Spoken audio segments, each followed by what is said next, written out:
بسم الله الرحمن الرحيم.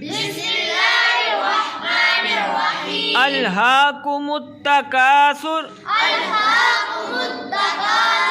حتى زرتم المقابر كلا سوف تعلمون ثم كلا سوف تعلمون كلا لو تعلمون علم اليقين لترون الجحيم ثم لترونها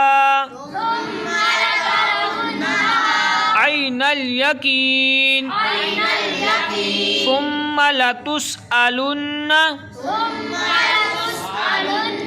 يومئذ عن النعيم